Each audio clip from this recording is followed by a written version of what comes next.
یہ سوال ہم میں سے بہت سارے لوگوں کے اندر آتا ہے، اور کئی دفعہ کئی لوگوں کو پوچھنے کی بھی کوشش کرتے ہیں، پوچھتے بھی ہیں، اور یہ کئی دفعہ پوچھا بھی جا چکا ہے کہ کون سی ایسی کلیسیا ہے جو خدا کے کلام پر، خدا کے کلام کی بیس پر ہے.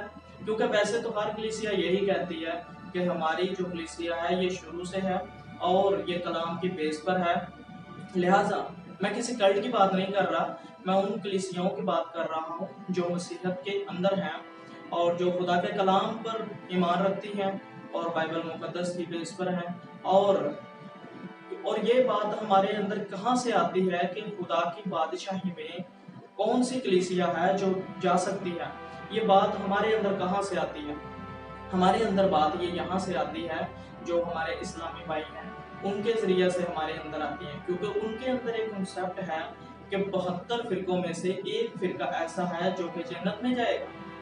تو ویسے ہی کرسچینٹی کے اندر، مسیحیت کے اندر بھی جو ایسے دیہاتی لوگ ہیں خاص طور پر، ان کے اندر جو اتنے زیادہ پڑھے لکھے نہیں ہوتے، اتنی زیادہ سمجھ نہیں رکھتے، ان کے اندر یہ خاص طور پر سوال آتا ہے اور وہ یہ پوچھتے ہیں کہ مسیحیت کے اندر ایسا کون سا فرقہ ہے، ایسی کون سی ڈینومینیشن ہے جو کہ خدا کے کلام پر ایمان رکھتی ہے، جو کہ بالکل کلام کی بیس پر ہے. تو کون سی ایسی ڈینومینیشن ہے جو خداوند کی بادشاہی میں داخل ہو سکتی ہے؟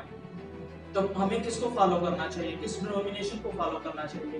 تو ہمیں کسی بھی ڈینومینیشن کو فالو نہیں کرنا چاہیے، لہٰذا ہمیں خداوند کے کلام کو فالو کرنا چاہیے. لیکن میں ڈینومینیشن کے بارے میں بتا رہا ہوں کہ جو فرقے ہیں مسیحیت کے اندر، کہ ان میں سے کون خدا کی بادشاہی میں جا سکتا ہے. سبھی خدا کی بادشاہی میں جا سکتے ہیں، مسیحیت میں کوئی بھی پابند نہیں ہے. میں کلٹ کی کسی کی بات نہیں کر رہا، بلکہ میں مسیحی فرقوں کی بات کر رہا ہوں جو مسیحیت کے اندر ہیں، جو کلام کا حصہ بنے ہوئے ہیں. اور اس کو میں سمجھانے کے لیے ایک آپ کو ایگزامپل دینا چاہتا ہوں جسے آپ اچھے طریقے سے سمجھ پائیں گے. جیسے میرا آپ کو بدن نظر آ رہا ہے، میں آپ کو ایک وجود نظر آ رہا ہوں، ایک جسم نظر آ رہا ہوں. میری ناک بھی ہے، میرے کان بھی ہیں، میری آنکھیں بھی ہیں، میرا منہ بھی ہے، میرے ہاتھ بھی ہیں. لیکن یہ سارا جسم ایک ہی جسم ہے، لیکن یہ ایک ہی جسم کا حصہ، یہ سارے پارٹس ہیں. میرے کان، میری آنکھیں، میرا ناک، میرا منہ، میرے ہاتھ، یہ سب کچھ ایک ہی بدن کا حصہ ہے. ایسے ہی مسیحیت کے اندر جو کلیسیائیں ہیں وہ ساری کی ساری ایک ہی جسم کا حصہ ہیں. تو یہ ساری کلیسیائیں مسیح یسوع کا بدن ہے اور ساری کی ساری خداوند کی بادشاہی میں داخل ہو سکتی ہیں، فقط اگر ان کا ایمان ہو.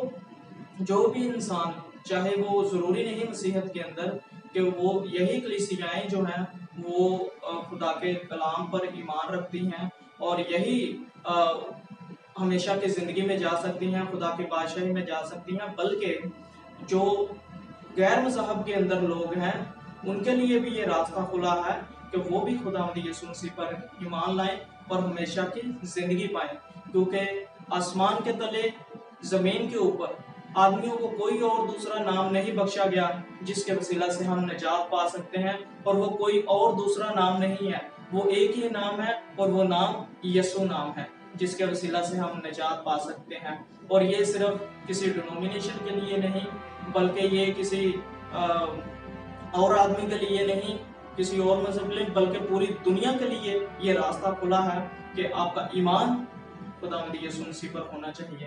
تو ساری ڈینومینیشنز بھی خدا کے کلام پر عمل کر کے ہمیشہ کی زندگی پا سکتی ہیں. خداوند آپ